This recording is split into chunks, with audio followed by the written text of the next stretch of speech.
अब जो हम लोग का जो नेक्स्ट टॉपिक है एनसीईआरटी के अकॉर्डिंग वो है पैटर्न ऑफ बायोडाइवर्सिटीज, ठीक है ना। यानी अगला जो हम लोग को टॉपिक पढ़ना है ना बच्चा, यहाँ पे वो पढ़ना है क्या है, पैटर्न ऑफ बायोडाइवर्सिटीज। क्या पढ़ना है, पैटर्न ऑफ बायोडाइवर्सिटीज। देख, पैटर्न ऑफ बायोडाइवर्सिटीज कहने का मतलब ये समझाना चाहता है ना कि किस डायरेक्शन में हम जाएंगे, ठीक है ना। यानी नॉर्थ के डायरेक्शन में, साउथ के डायरेक्शन में, यानी किस डायरेक्शन में ज्यादा जाएंगे तो स्पीसीज का नंबर ज्यादा हमको मिलेगा।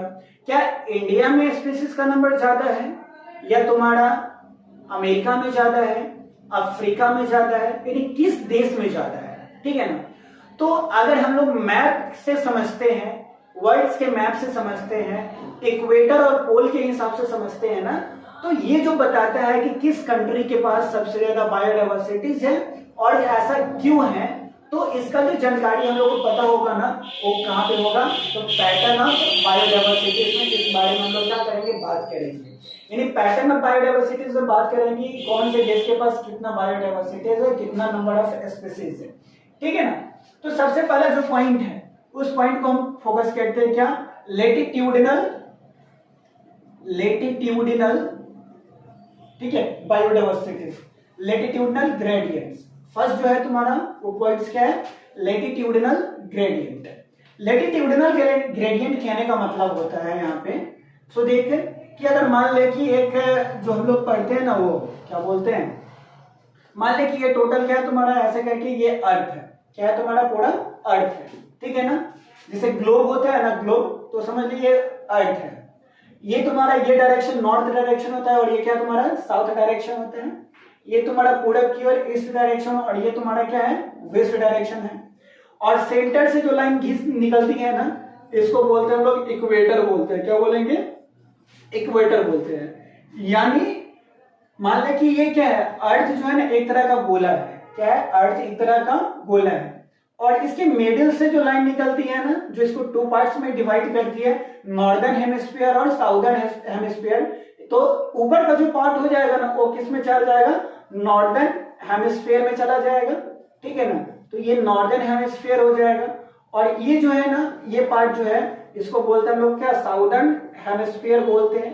तो ये नॉर्दर्न हेमिस्फीयर गोलार्ध और उत्तरी गोलार्ध ऐसे करके बोलते हैं। अब यहाँ पे देखिए कि ये जो लाइन गया, इस लाइन का नाम क्या है तुम्हारा, इक्वेटर है। और ऊपर ये नॉर्थ पोल है और ये क्या है तुम्हारा, साउथ पोल है। तो ये नॉर्थ पोल हो गया, ठीक है ना, एन से क्या हो गया, नॉर्थ पोल, और ये एस से क्या हो गया तुम्हारा, साउथ पोल हो गया, ठीक है ना। इसमें जो देखो अब लैटिट्यूडनल ग्रेडियंट, अगर हम साउथ से नॉर्थ जाते हैं या नॉर्थ से साउथ जाते हैं, ठीक है ना, नॉर्थ से साउथ जाते हैं या साउथ से नॉर्थ जाते हैं, तो इसको बोलते हैं लैटिट्यूड बोलते हैं। क्या बोलेंगे, लैटिट्यूड। अगर मेजरमेंट नॉर्थ से साउथ या साउथ से नॉर्थ की डायरेक्शन में हो तो इसको बोलते हैं क्या, लैटिट्यूड बोलते हैं। क्या बोलेंगे, लैटिट्यूड बोलेंगे। लेकिन अगर वेस्ट से ईस्ट की ओर या ईस्ट से वेस्ट की ओर अगर किसी चीज का मेजरमेंट करते हैं तो इसको बोलते हैं लॉन्गिट्यूडनल बोलते हैं, लॉन्गिट्यूड बोलते हैं। क्या बोलेंगे, लॉन्गिट्यूड। अगर ईस्ट से वेस्ट की ओर या वेस्ट से ईस्ट की ओर मेजरमेंट करेंगे तो इसको क्या बोलेंगे, ज्योग्राफी में लॉन्गिट्यूड बोलेंगे। और अगर नॉर्थ से साउथ डायरेक्शन में या साउथ से नॉर्थ डायरेक्शन में करेंगे तो इसको क्या बोलेंगे, लैटिट्यूड बोलेंगे। बात है समझ में, ठीक है। अब यहाँ पर क्या है तुम्हारा कि यहाँ पे डिग्री दिया गया है। देखो नॉर्थ पोल का जो डिग्री दिया गया है ना वो 23.5 डिग्री दिया गया है। कितना डिग्री दिया गया है, 23 डिग्री 5 मिनट। कितना डिग्री, 23 डिग्री 5 मिनट। और साउथ पोल का जो एंगल दिया गया है ना वो कितना दिया गया है, 23 डिग्री 5 मिनट, ठीक है ना। तो नॉर्थ पोल का कितना तुम्हारा है, डिग्रीज कितना है, 23 डिग्री 5 मिनट, और साउथ पोल का कितना तुम्हारा है, 23 डिग्री 5 मिनट। अब याद रखना कि ये बीच वाला जो लाइन है ना, इक्वेटर, अगर हम लोग इक्वेटर से दूर जाएंगे, क्या जाएंगे, दूर जाएंगे, इक्वेटर से अगर दूर जाएंगे तो इक्वेटर से दूर जाने पर जो नंबर ऑफ स्पीसीज होगा ना वो घटेगा, ठीक है ना। यानी इक्वेटर से हम लोग दूर जाएंगे तो स्पीसीज क्या होगा, घटेगा। और अगर इक्वेटर के पास में जाएंगे तो स्पीसीज का जो जनसंख्या होगा ना वो क्या करेगा, बढ़ेगा। यानी क्या समझ में आया कि इक्वेटर जो है ना, number of species number of species क्या है, डायरेक्टली प्रोपोर्शनल क्या है तुम्हारा यहाँ पे, इक्वेटर का, क्या है तुम्हारा, इक्वेटर का, यानी number of species directly inversely proportional to तुम्हारा क्या, इक्वेटर, यानी इक्वेटर से अगर दूर जाएंगे तो स्पीसीज का जनसंख्या बढ़ेगा, घटेगा, और स्पीसीज का जनसंख्या तब बढ़ेगा ना जब क्या होगा, हम क्या करेंगे कि अवे नहीं जाके टुवर्ड्स अगर इक्वेटर आते हैं तो स्पीसीज का नंबर बढ़ेगा, लेकिन अवे फ्रॉम इक्वेटर जाते तो स्पीसीज का नंबर क्या हो जाएगा, घट जाएगा। बात है समझ में, ठीक है। अब इसका कुछ एग्जांपल दिया है, जिस एग्जांपल पर तुमको क्या करना है, फोकस्ड करना है, क्या करना है, इस एग्जांपल को तुमको दिमाग में रखना है, क्योंकि इस एग्जांपल से तुम्हारा क्वेश्चन एग्जाम में आएगा, ठीक है। अब देखो, बताया जाता है तुम्हारा अकॉर्डिंग टू दी एनसीईआरटी, अगर हम लोग देखते हैं, ठीक है, किसके अकॉर्डिंग, एनसीईआरटी के अकॉर्डिंग अगर हम लोग देखते हैं तो देखो यहाँ पे एक कंट्री का नाम है जिसको बोलते हैं कोलंबिया, बोलते हैं, क्या बोलेंगे, कोलंबिया। कोलंबिया जो है ना वो इक्वेटर से बहुत ही कम डिस्टेंस पर, यानी 41 डिग्री पर सिचुएटेड है, यानी इक्वेटर के बगल में कौन है तुम्हारा, कोलंबिया है। कौन है तुम्हारा, कोलंबिया। और कोलंबिया के पास अगर इक्वेटर, हम लोग पढ़े हैं ना अभी कि इक्वेटर के जैसे तुम्हारा संपर्क में होगा, इक्वेटर से कम डिस्टेंस पर होगा तो स्पीशीज का जनसंख्या क्या होगा, बढ़ेगा, ठीक है। लेकिन इक्वेटर से अगर दूर होगा तो स्पीशीज की संख्या करेगा, क्या करेगा, घटेगा। तो कोलंबिया जो होता है 41 डिग्री नॉर्थ पर सिचुएट होता है, और इसके पास जो स्पीशीज का जो जनसंख्या है ना वो कितना है, 1400 स्पीशीज है। कितना, 1400 स्पीशीज। कितना स्पीशीज तुम्हारा, 1400 स्पीशीज केवल किसका है, बर्ड्स का है। किसका है तुम्हारा, बर्ड्स का। यानी कोलंबिया कितने डिग्री पर सिचुएट है, 41 डिग्री नॉर्थ पर सिचुएट है, जो इक्वेटर से बहुत ही कम डिस्टेंस पर है। तो केवल बर्ड्स का जनसंख्या इसके पास कितना है, 1400 स्पीशीज ऑफ बर्ड्स इसके पास में पाया जाता है। बात समझ में आया, ठीक है ना, कोई दिक्कत, सॉरी ये 41 डिग्री नॉर्थ नहीं है, कोलंबिया, ठीक है ना। उसके बाद बात करते हैं हम लोग क्या, न्यूयॉर्क की बात करते हैं, न्यूयॉर्क की। तो न्यूयॉर्क जो है ना वो 41 डिग्री नॉर्थ पर है। न्यूयॉर्क कितना, 41 डिग्री नॉर्थ पर है, और इसके कारण न्यूयॉर्क कितना है, 41 डिग्री नॉर्थ पर है। तो इसके पास जो स्पीशीज का जो जनसंख्या है ना वो 105 स्पीशीज ऑफ बर्ड्स है। 105 स्पीशीज ऑफ बर्ड्स है। कितना तुम्हारा, 105 स्पीशीज ऑफ बर्ड्स। यानी क्या है कि इक्वेटर से जैसे जैसे दूर जाएंगे वैसे वैसे स्पीशीज घट जाएगा, जैसे जैसे पास आएंगे वैसे वैसे नंबर ऑफ स्पीशीज क्या हो जाएगा, बढ़ जाएगा। तो कोलंबिया जो इक्वेटर से नजदीक में है तो केवल बर्ड्स का स्पीशीज के पास में कितना है, 1400 बर्ड्स का स्पीशीज है। और न्यूयॉर्क जो है 41 डिग्री नॉर्थ पर सिचुएट है तो इसके पास क्या है, 105 डिग्री। तो देखो केवल क्या किया तुम्हारा कि दूर जा रहे हैं तो जनसंख्या क्या कर रहा है तुम्हारा, स्पीशीज का घट रहा है ना, पॉपुलेशन स्पीशीज का, नंबर ऑफ स्पीशीज क्या कर रहा है, घट रहा है, ठीक है ना। इसी तरीके से एक और तुमको याद करके रखना है जिसको हम लोग बोलते हैं क्या, यहाँ पे ग्रीनलैंड बोलते हैं। क्या बोलेंगे, ग्रीनलैंड। ग्रीनलैंड जो है ना वो 71 डिग्री नॉर्थ पर सिचुएट है। ग्रीनलैंड कितने डिग्री पर, 71 डिग्री नॉर्थ पर सिचुएट है। और यहाँ का जो बर्ड का जो स्पीशीज है ना वो कितना परसेंट है तुम्हारा, 56, ठीक है ना, types of species of birds है, ठीक है। यानी क्या है तुम्हारा 1400 कहां पे, कोलंबिया में, 41 डिग्री नॉर्थ दूर गया तुम्हारा इक्वेटर से तो स्पीशीज का जनसंख्या कहां पे चला गया, 105 पे चला गया। और ग्रीनलैंड जो है कितना पर सिचुएट है, 71 डिग्री नॉर्थ पर, तो इसका स्पीशीज कितना आ गया तुम्हारा, 56 स्पीशीज ऑफ बर्ड्स है। तो ये तो क्लियरली पता चल रहा है 1400 बगल में है तो दूर गया तो तुम्हारा 105, और यहाँ पे क्या आ गया तुम्हारा 56 आ गया। समझ में आई बात, ठीक है। तो ये सब डेटा तुमको क्या करना पड़ेगा, याद करना पड़ेगा, must be important for your exam, इसको भूलना मत, ठीक है। चलो अगली बात करते हैं हम लोग यहाँ पे, और सबसे ज्यादा इंपॉर्टेंट, ठीक है। चलो भाई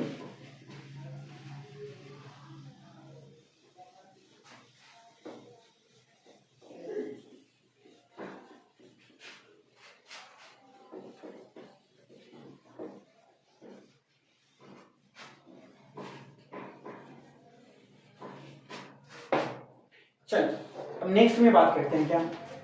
तो देख नेक्स्ट जो बात करेंगे ना हम लोग अमेज़न फॉरेस्ट की बात करेंगे। किसकी बात करेंगे? अमेज़न फॉरेस्ट की, जिसको बोला जाता है क्या?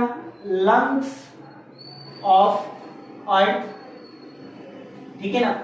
यानी Amazon rain forest, Amazon rain forest इतना बहुत बड़ा रेन फॉरेस्ट है जहां पे सबसे ज्यादा बायोडाइवर्सिटी पाया जाता है। यानी सबसे ज्यादा जो स्पेसीज कहीं अगर पाया जाता है ना, तो किस जंगल में? Amazon forest. अमेज़न करो, याद रखना, सबसे ज्यादा जो फॉरेस्ट जिसमें नंबर ऑफ स्पेसीज सबसे ज्यादा पाई जाती है ना, उसका नाम क्या है? Amazon rain forest. Amazon rain forest, Amazon forest होता है, ठीक है। बात है समझ में? Amazon forest. और अमेज़न फॉरेस्ट को क्या बोलते हैं? लंग्स ऑफ अर्थ बोलते हैं। क्या बोलेंगे? Lungs of earth. Lungs of earth कहने का मतलब होता है कि यहां से जो है ना, पूरे पृथ्वी पर जितना भी ऑक्सीजन सप्लाई होता है ना, 90% जो ऑक्सीजन जाता है वो कहां से? तुम्हारा इसी अमेज़न रेन फॉरेस्ट से। इतना ज्यादा ये क्या है? विशाल है, ठीक है ना। लेकिन धीरे धीरे क्या हो रहा है कि हम लोग अमेज़न रेन फॉरेस्ट को कटाई के कारण, प्लांटेशन जो है ना, वहां का जो प्लांट है, कोई घर बनाने के चक्कर में या कमर्शियल सेक्टर के बिजनेस के चक्कर में हम लोग क्या कर रहे हैं? धीरे धीरे ना अमेज़न रेन फॉरेस्ट के जंगल को धीरे धीरे हम लोग कटाई कर रहे हैं। और जितना ज्यादा अमेज़न रेन फॉरेस्ट डैमेज होगा ना, उतना ही ज्यादा, याद रखना, ऑक्सीजन की कमी होगा, उतना ही ज्यादा बायोडाइवर्सिटीज की कमी होगा, नंबर ऑफ स्पीसीज की कमी होगा। बात समझ में आया? ठीक है, चल अब देखते हैं यहाँ पे कि कितना ज्यादा स्पीसीज है, ठीक है ना। और याद रखना कि जो अमेज़न रेन फॉरेस्ट होता है ना, वो कहाँ पे प्रेजेंट है? इसका पोजीशन तो साउथ अफ्रीका, कहाँ पे तुम्हारा? सॉरी, साउथ अमेरिका है। कहाँ पे है तुम्हारा? यहाँ पे ये साउथ अमेरिका। कहाँ पे ये प्रेजेंट है? साउथ अमेरिका में ये प्रेजेंट है। कहाँ पे प्रेजेंट है बच्चा? तो साउथ अमेरिका में प्रेजेंट है। क्लियर? ठीक है। अब यहाँ पे जो है ना, इस अमेज़न रेन फॉरेस्ट में, ठीक है ना, यहाँ पे 40,000, क्या तुम्हारा? 40,000 केवल प्लांट का स्पीसीज है। याद रख, देखो, यानी अमेज़न रेन फॉरेस्ट कहाँ पे प्रेजेंट है तुम्हारा? साउथ अमेरिका में। इसको क्या बोला जाता है? लंग्स ऑफ हर्ट बोला जाता है।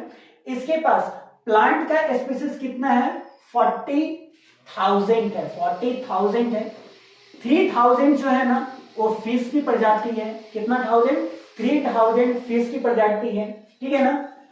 और इस जंगल में 1300 बोले तो तुम्हारा कितना? 1.3 के 1.3 के जो है ना, बर्ड्स का स्पीसीज है। देखो, केवल अमेज़न रेन फॉरेस्ट में 40,000 जो है ना, वो प्लांट का स्पीसीज है। कितना विशाल है, ठीक है ना। फिश का कितना है? 3,000 है। और बर्ड्स का कितना है तुम्हारा? 1.3 के है, यानी 1300 है, ठीक है ना। आगे चलते हैं। तो मेमल बोले तो जिस कैटेगरी में हम लोग आते हैं, मनुष्य आता है, उसको क्या बोलते हैं? मैमल। जिसके पास मेमरी ग्लैंड्स होता है, जो बच्चों को स्तन के द्वारा, मेमरी ग्लैंड्स के द्वारा मिल्क फीडिंग कराती है, तो उसको क्या बोलते हैं? हम लोग मैमल्स बोलते हैं। तो मैमल्स जो है ना बच्चा, तो मैमल्स के पास जो है ना, इसका मैमल्स का जो प्रजाति है ना, वो कितना है? 427। कितना? 427। और आदमी है, तो आदमी के साथ में तो मेढक भी होगा, तो मेढक को क्या बोलते हैं हम लोग यहाँ पे बायोलॉजी में? एम्फीबिया बोलते हैं। तो एम्फीबिया की जो प्रजाति है ना यहाँ पे, वो 427 है। यानी मेमल का नंबर ऑफ स्पीसीज और एम्फीबिया का नंबर ऑफ स्पीसीज दोनों के दोनों क्या है? सेम है। यानी मेमल का नंबर ऑफ स्पीसीज कितना है तुम्हारा? 427। और एम्फीबिया का भी कितना? 427 है। 40,000 किसका? प्लांट्स का। 3,000 किसका? फिश का। 1.3 के किसका? तुम्हारा बर्ड्स का। मैमल का कितना? 427। और एम्फीबिया का कितना? 427। और एम्फीबिया के साथ में बात करते हैं हम लोग किसका? रेप्टाइल्स की बात करते हैं। किसकी बात कर रहे हैं? रेप्टाइल्स का। तो रेप्टाइल्स का जो नंबर ऑफ स्पीसीज है ना, वो कितना है? 378 है। यानी 378 किसका है? रेप्टाइल का स्पीसीज है। कितना? 378, ठीक है ना। चल आगे बात करते हैं। उसके बाद करते हैं इनवर्टिब्रेट, जिसमें क्या होता है, वर्टेब्रल कॉलम प्रेजेंट नहीं होती है, जस्ट लाइक स्पॉन्ग हो गया, एकाइनोडर्मिटस हो गया तुम्हारा, ठीक है ना, कॉलेंट्रेटा हो गया, ठीक है। तो ये सब किसमें आएगा, जिसमें वर्टिब्रेट नहीं होगा, यानी रीढ़ की हड्डी नहीं होगा, तो उसको क्या बोलते हैं, इनवर्टिब्रेट्स बोलते हैं। और इनवर्टिब्रेट्स का जो जनसंख्या है ना वो 1.25 लाख है। कितना, 1.25 लाख, यानी 1,25,000 केवल किसका प्रजाति है, तो इनवर्टिब्रेट्स का है, ठीक है।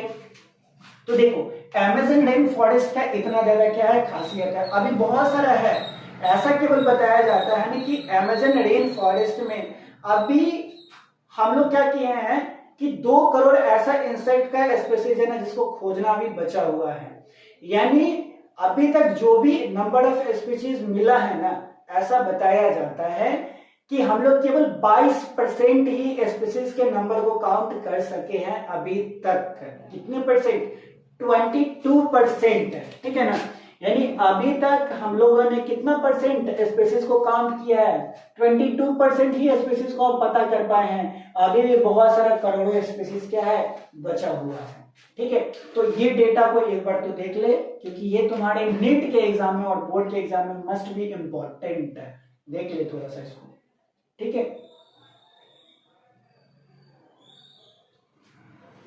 थोड़ी सी इस पर अपना नजर डाल लीजिए, उसके बाद बात फिर करते हैं, ठीक है।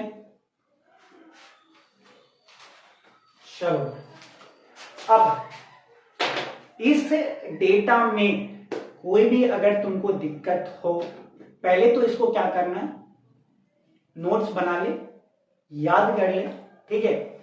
और उसके बाद नोट्स को रिवाइज करने के बाद ना एटलीस्ट 1 टाइम, 1 से 2 बार तुमको क्या करना है, अपने नीट एग्जाम तक एनसीईआरटी को रिवाइज कर लेना है। इस चैप्टर को 1 से 2 टाइम्स रिवाइज कर लेना, फिर तुम क्या करना, क्वेश्चन ट्राई करना, और क्वेश्चन एक भी छूट जाए ना, कमेंट में आके बता देना कि भैया आप बोल रहे थे कि पढ़ने के बाद नहीं छूटेगा, लेकिन छूट रहा है, बताना, ठीक है ना। क्योंकि देखो मस्ट भी इंपॉर्टेंट है, बहुत ही ज्यादा जरूरी है तुम्हारा एनसीईआरटी किताब को पढ़ना, ठीक है। तो एकदम खुले मन से पढ़ो, नॉलेज के लिए पढ़ो, ठीक है ना, कंटेंट के लिए मत पढ़ना, नॉलेज के लिए पढ़ो, कुछ जानने के लिए पढ़ो। जब जानने के लिए पढ़ोगे ना तो बहुत ही मजा आएगा लाइफ में। पढ़ते रहो, मजा करो और अपने लाइफ को सक्सेस करो। हरे कृष्णा, राधे राधे।